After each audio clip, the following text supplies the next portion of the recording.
এই মুহূর্তে স্ক্রিনে যে বাইটিরে দেখা আমার এই বাইটিরে নিয়ে আমি গত সপ্তাহে এইরকম একটা ভিডিও বানাইছিলাম।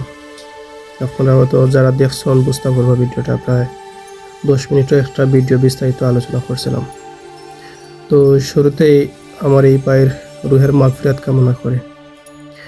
আমার এই ভাই আইসলা স্বপ্ন নিয়ে লন্ডন। স্বপ্ন ঠিকই স্বপ্নের জায়গাত রয়ে গেছে। এক বছরের মাথাত লন্ডনের মাটিত গুমর অবস্থায় তাই চিরতরে বিদায় নিছেন। তো এইরকম আমার অসংখ্য ভাই দিন দিন আমাদের মাঝ থেকে হারিয়ে যায়রা। টেনশন, মানসিক যন্ত্রণা,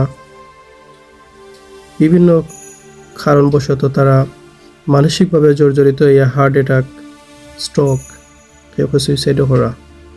তো এটা বিষয় নিয়ে বিস্তারিত আমার একটা ভিডিও আছে, আপনারা চাইলে ভিডিওটা দেখতে পারবা। আর এই বাইরে দেখিয়া আমার ভিডিওর বাস্তবতার সাথে আমি আশা করি পুরোপুরি মিল পাইবা।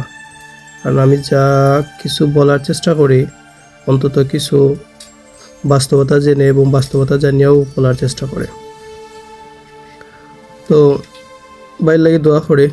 আর আবারও বলতেছি, দেশের মানুষ যারা আছেন, যারা আমাদের মতো বাইরা প্রবাসী যোদ্ধা প্রবাসী এসেছে, যুবক তরুণ স্বপ্ন নিয়ে এসেছে, তাদের মাথার উপরে কি পরিমাণ যে যন্ত্রণা। দেশে থাকতে তাদের স্বপ্নই ছিল প্রবাস যাব। আর প্রবাসে এসে কি পরিমাণ যন্ত্রণা আর কি পরিমাণ প্রেশার নিয়ে তারা চলাফেরা করা তারাই জানেন। তো আমি এই ভিডিওত বেশি কিছু হইতাম না, আপনারা আমার পিছনের ভিডিও দেখলে বিস্তারিত আপনারা A to Z পাইবা। এখানে এইরকম ঘটনা ঘটতেছে অহরহ। পরিবারের করণীয় কি, আরও মানুষ যারা আছেন তারার করণীয় কি, সব কিছু আমি বিস্তারিত আমার 10 মিনিটের একটা ভিডিও আছে, লাস্ট একটা ভিডিও, ও ভিডিওতে আপনারা দেখলে পাইবা। বাইর লাগে দোয়া করি।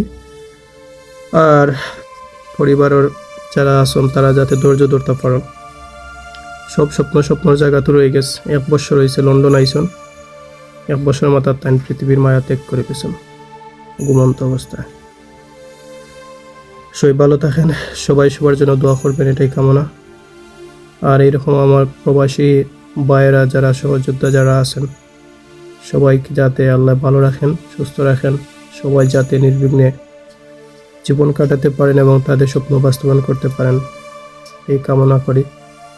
আল্লাহ হাফিজ।